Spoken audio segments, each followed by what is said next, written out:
Hello, hope you're having a good day. Today, I'm going to present my final project in this video demonstration. I'm going to discuss the techniques that I used to achieve my goals, the accomplishments, and challenges I faced. So, first of all, my topic is Anaran species recognition using Anaran calls. And I got this data set from the UCI machine learning repository. And it consists of the data on Anaran calls of frog specimens broken down into units of MFCCs. The main objective of this project is to identify the species of frog using the MFCCs. While working on the project, I focused my efforts on exploring and cleaning the data, including dealing with missing values and outliers. And I checked for the normality of the data. I built models to predict the target variable and evaluated these models. So I'm going to show you the basic data cleaning methods that I've done in this project. Um,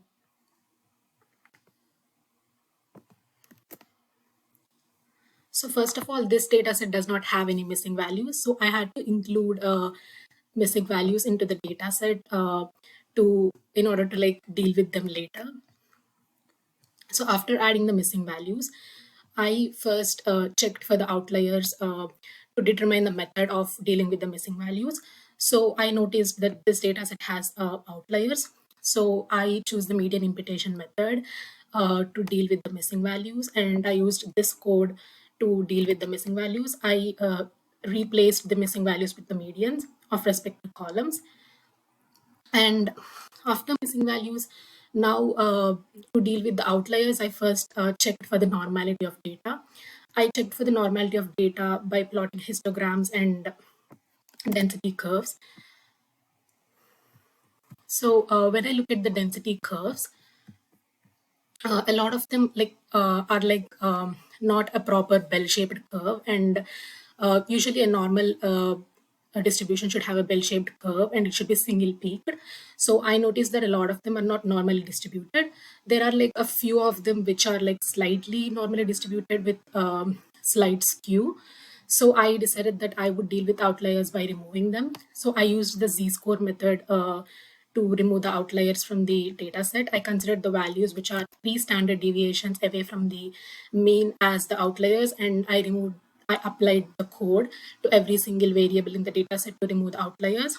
So overall, there are like 656 outliers across all the columns, and I removed them.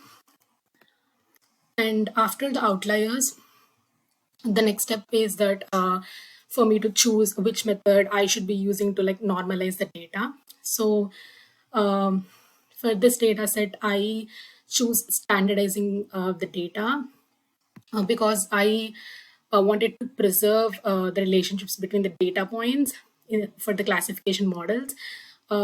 So I created a standardized function and I applied it to the entire data frame.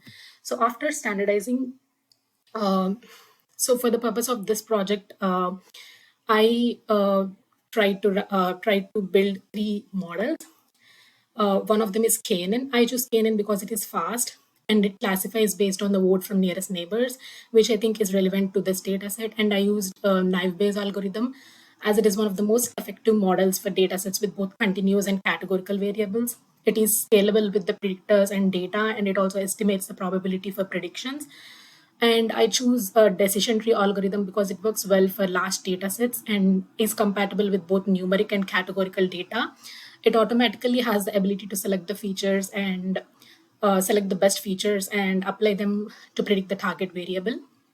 And I feel that it's also very easy to visualize and understand. And it's also easy to visualize the rules that the model used to predict the output. So first of all, I will show you how I performed the decision tree algorithm. So I first converted the character variables into factors since the decision tree algorithm requires them to be as factors. And then I set a fixed seed for the model. So I randomized the data set first, and then I split it into train and test data set, because I want to first train the data set and then I would like to test it. So I would like the train and test data sets to be different. I would like to test the model separately on a data set that's never seen by the model. So I implemented the decision tree using C50 package, and I trained the model. And when I look at the summary of the model,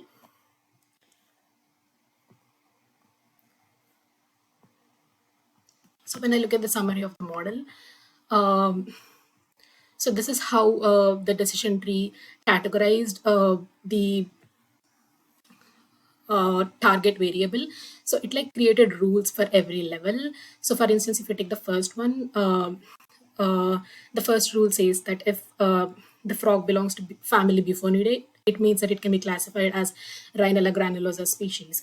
So similarly, it created different rules on different levels to identify the target. And so in order to evaluate these models, I used the confusion matrix. So I first plotted the confusion matrix, and I used the F1 score in order to evaluate the accuracy of the model. So F1 score is calculated by dividing the total true positives in the model by the true positives and false positives in the model. So based on that, this decision tree model has 95% 90 this decision tree model has 99.6% accuracy. And in order to improve the accuracy of the model, I also used boosting. So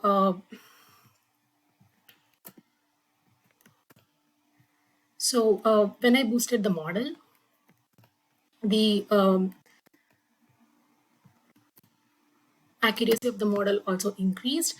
And as you can see, the number of false positives and true negatives have reduced just to 4. Like there are only 4 observations which are wrongly predicted, so the accuracy has increased to 99.7%.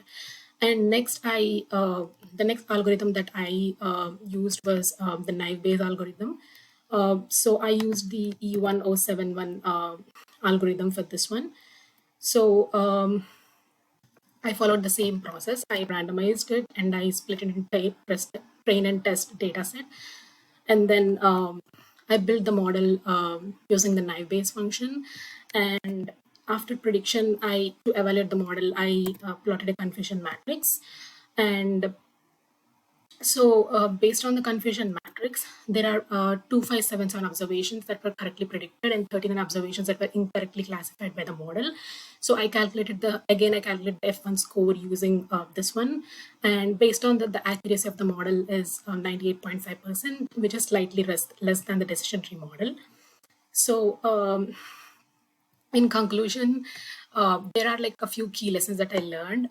I learned that the data cleaning is vital for machine learning models and it can greatly impact the results. And also, always the type of the variables that I use, like if it's categorical or if it's like numerical, really plays a great role in building machine learning models. And also, the reason why I choose a model is very important because the model has to be compatible with the features in the data set. And that is one thing that I learned. And also, I also learned that not all features of the data set has similar correlation to the target variables. And also, I learned, like while I'm working on my project, I also learned different evaluation and performance metrics for classification. And also I learned that they all visualize the performance in different ways. And also I learned that boosting and ensemble techniques can have a considerable impact on ML models. Overall, I learned that every single step, including data preparation, including normalization, and everything has like impact on the performance and the results of the models. And that's it for today. Thank you. And I would also like to add that this course is like a very good opportunity for me to learn new things. Like, I did not have any experience in machine learning or coding with R in the past, but I think this is like a very interesting course, and I learned a lot. I learned like, like working hard for a code. Like, it was like such a fun and great experience. Thank you.